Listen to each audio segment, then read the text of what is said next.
से पहले भगवान गणेश जी को निमंत्रण, सब कार्य से पहले माँ देवी को निमंत्रण, सब कार्य से पहले भगवान षडानंद को निमंत्रण, सब कार्य से पहले भगवान कुल देवता को निमंत्रण। ये क्या है?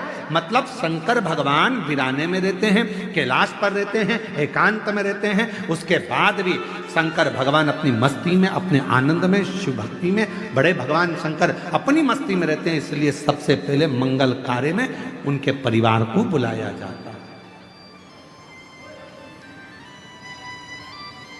आप में से कितने लोग हैं जिनके यहाँ पर शादी होती है तो भगवान लक्ष्मी और नारायण की पूजन होती है? ना, एक की पूजन होती है सत्यनारायण भगवान की, कि दूल्हा दुल्हन सावधान, पत्नी से निवेदन है पति से झूठ मत बोलना, और पति से निवेदन है इसको सब सत्य बताना। पर सही मायने में तो अगर दोनों सत्य बता दे तो 2 दिन में तलाक हो जाए। सत्यनारायण की कथा हो रही है, तुम इसको छुपाना नहीं और तुम इसको बता रहे हो। सत्य बोल दे तभी बात करो। एक पत्नी तैयार होके बढ़िया साड़ी वाड़ी पहन के जोरदार तैयार होके पति के सामने आ गई और पति से पूछी मैं कैसी लग रही है? पति बोला नहीं बोलूंगा, बोलूंगा तो तू लड़ लेगी। अरे बोला तो सही मैं कैसी लग रही हूं? पति नहीं बोला, बेचारा चुप रहा, नहीं बोला। पत्नी ने हाथ पकड़ लिया, मैं तुमसे पूछ रही हूं मैं कैसी लग रही हूं? पति बोला ऐसी लग रही जैसे हरी घास में भैंस चढ़ रही।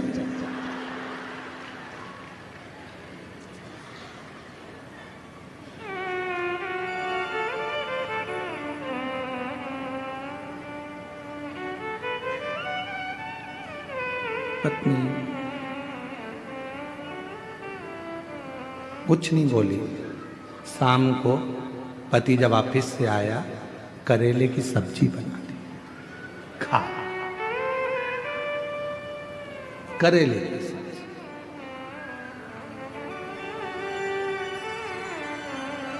सत्य होती है।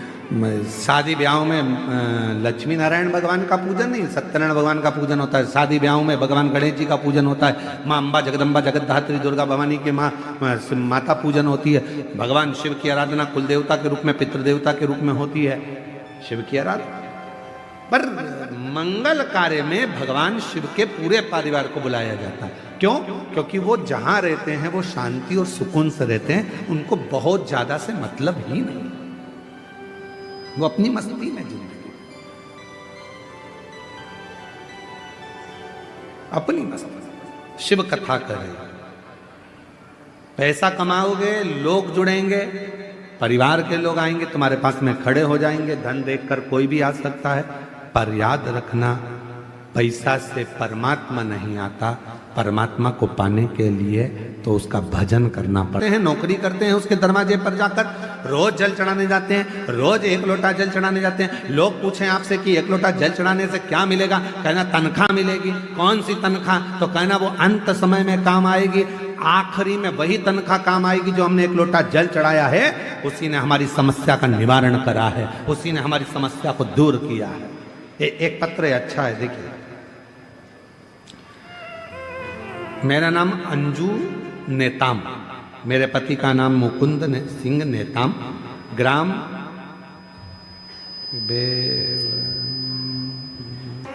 इसी को भगवान शंकर की दया कहते हैं। महाराज क्या करा उसने? भगवान शिव पर विश्वास। क्या करा उसने? भगवान शंकर पर भरोसा किया। और जब वो भगवान शिव पर भरोसा करने लगी तो भोले बाबा ने उसके सारे दुखों को, सारी तकलीफों को हर लिया। मेरी जीजियों, मेरे जीजाओं, मेरी बेटियों बेटाओं, मेरी बुजुर्ग माता पिता, याद रखना शिव महापुराण की कथा केवल कथा नहीं है, केवल कथा। ये कथा तो आज यहाँ पर विराम हो जाएगी, आप अपने घर चले जाएंगे, पर यहाँ से बाबा से कह कर जाना, भूमि को नमन कर कर। जब आरती के बाद आप लोग यहाँ से जाओ तो यहाँ की मिट्टी को नमन कर कर कहना, बाबा ऐसी कृपा करना कि 7 तारीख से 13 तारीख तक जो दंतेवाड़ा में कथा हो रही है, गिदम में 2 बजे से 5 बजे तक, दिसंबर के महीने में, बाबा ऐसी कृपा कर दो कि उस कथा में मेरा पत्र इस व्यासपीठ पर पहुंचे और मेरा दुख इतने ही दिनों में समाप्त हो। कृपा करो, विनय करो, बाबा से विनती करो। जब आप बाबा से कहोगे तो बाबा श्रवण करें। जिसके घर में भगवान श्री प्रहलाद जी का जन्म हुआ,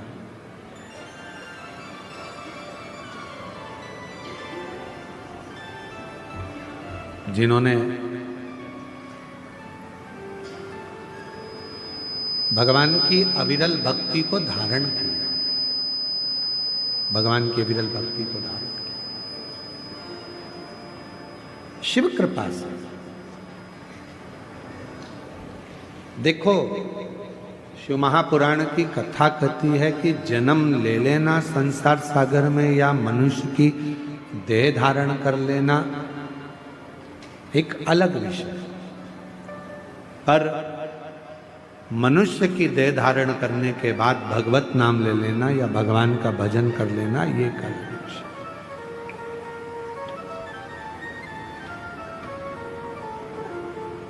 जन्म तो संसार में कितने जन्म लेते हैं और जन्म लेने के बाद कौन अच्छा कर्म करता है नहीं कर पाता है ये उसके ऊपर निर्भर करता है।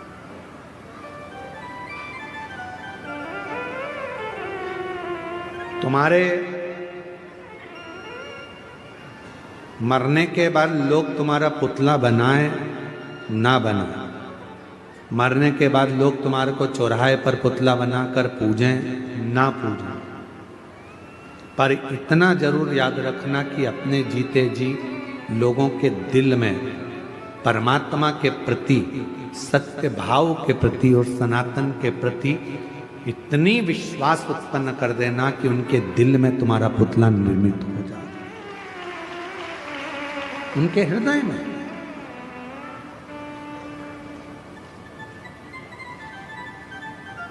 प्रहलाद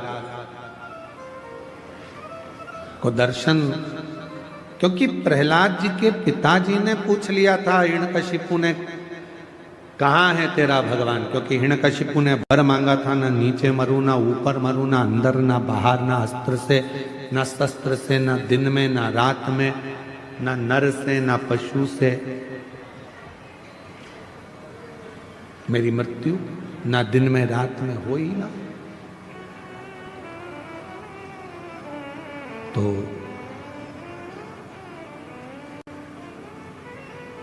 पूछा प्रहलाद जी से, क्या इस खंबे में भी तेरा भगवान है? खंबे में क्या परमात्मा है तेरा? शंभू, क्या खंबे में तेरा भगवान है? हाँ है, वो तो सर्वस्व है। ऐसा कोई स्थान नहीं जहां पर परमात्मा नहीं। पशु में, पक्षी में, जानवर में, जलचर में, थलचर में, वायु में, आकाश में, वृक्ष में, लता में, पत्तों में, डाली में, आप में, हम में, संसार के प्रत्येक जीव में परमात्मा का निवास है, हर जगह। बस उसकी पहचान होना चाहिए। आप उस परमात्मा को कैसे पहचान सकते हो ये आपके ऊपर निर्भर है। एक पत्र है, अच्छा है, देखिए।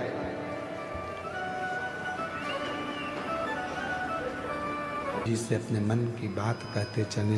जब हम भगवान देवाधिदेव महादेव से, भगवान शंकर से, ओघड़दानी से, त्रिकालदर्शी से, कैलाशी अविनाशी से अपने मन का जब भाव कहते हैं तो शिव उसको स्वीकार करते हैं, भगवान शंकर उसको स्वीकार करते हैं।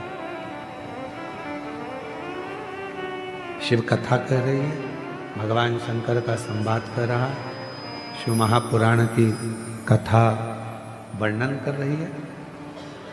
हिरण्यकशिपु ने वर मांग लिया, ना नीचे मरूं ना ऊपर, ना अंदर ना बाहर, ना अस्त्र से ना शस्त्र से, ना दिन में ना रात में, ना पशु से ना पक्षी से, मेरे प्राण ना छूटे। प्रहलाद से कहा, क्या इस खंबे में तेरा भगवान है? हाँ। लग जा गले खंबे से। धधकता हुआ अग्नि का खंबा था। सब चिल्लाकर कह रहे हैं प्रहलाद 4 दिन से आगी में यह खंबा तप रहा है, इसको छूना मती, जल जाओ। प्रहलाद ने देखा कि मेरे पिता ने कहा है क्या इसमें भगवान है, और मैंने तो मेरे गुरु के मुख से सुना था कि सब में परमात्मा, सब में भगवान, तो इसमें भी परमात्मा। और प्रहलाद ने जैसे ही खंबे को अपने गले से लगाया, वो अग्नि का धधकता हुआ खंबा टूट कर नीचे गिर गया और नरसिंह भगवान उसमें से प्रकट हो गए। नरसिंह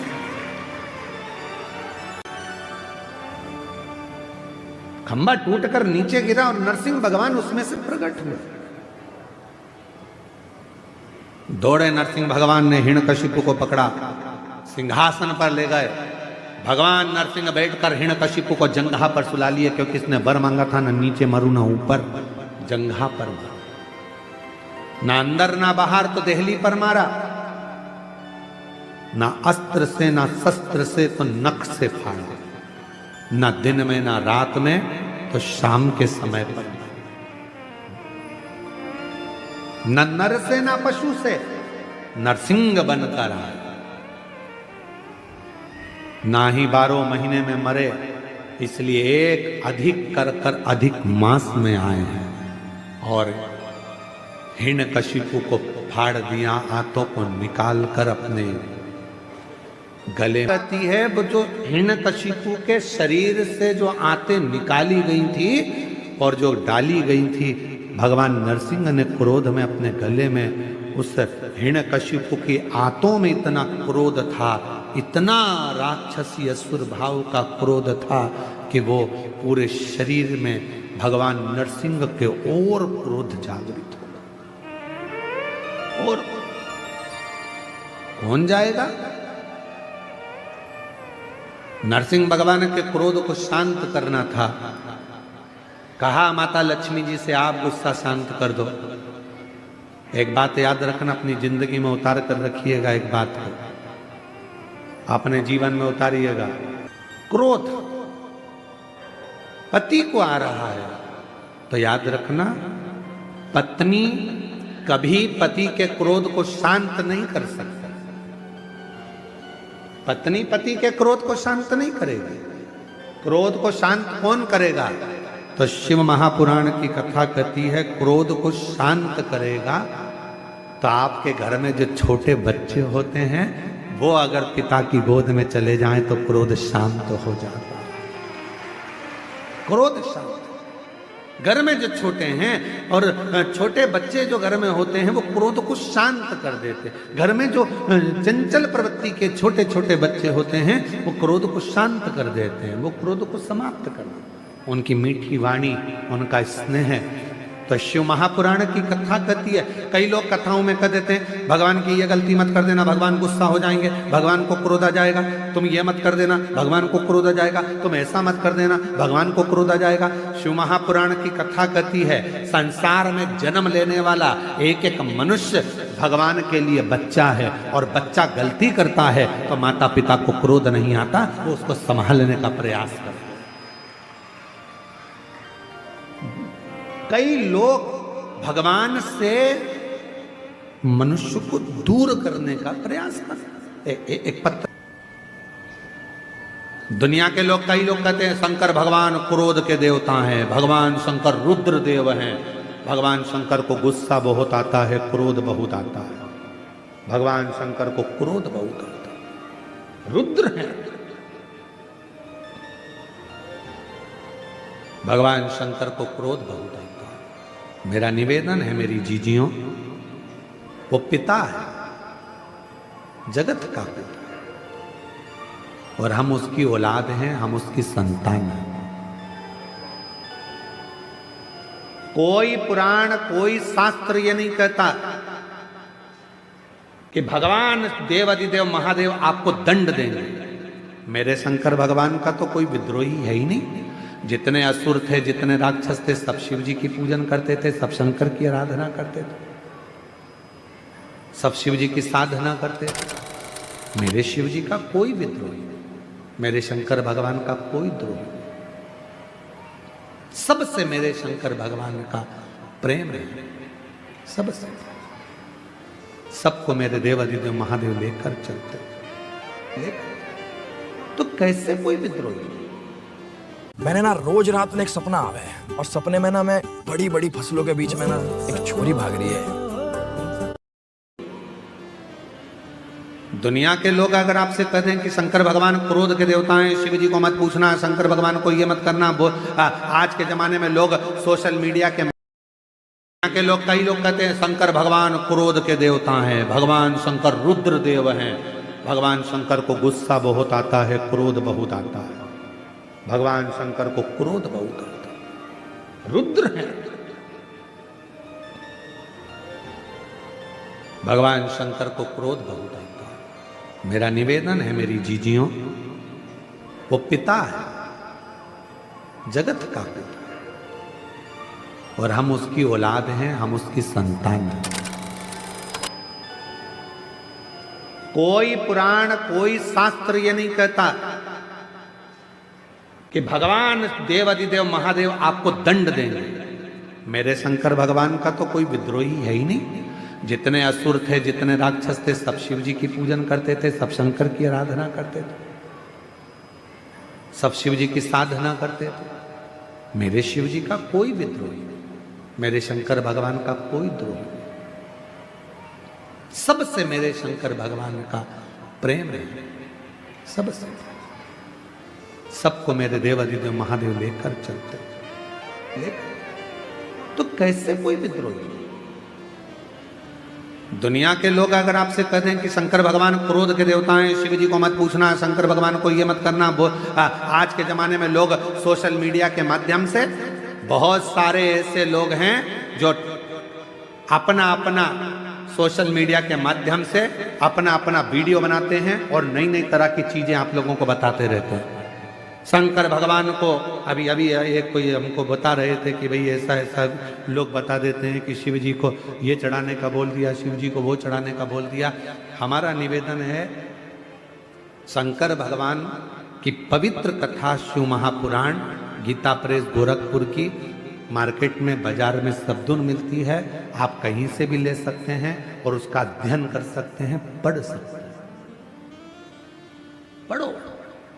पर व्यर्थ का कोई कहे शिव जी से दूर रहना, शंकर भगवान क्रोध के देवता हैं, उनको गुस्सा आ जाता है, वो क्रोध करते हैं, शंकर भगवान बड़े क्रोधी हैं। ना ना, मेरे 33 कोटि देवी देवता जितने भी हैं, जिनको हम सनातनी पूजते हैं, सनातन धर्म में जिन देवी देवता का हम पूजन करते हैं, वो कभी क्रोध करना नहीं जानते। वो तो हमें प्यार करना सिखाते हैं, प्रेम करना सिखाते हैं, स्नेह करना सिखाते हैं। वो हमको स्नेह करना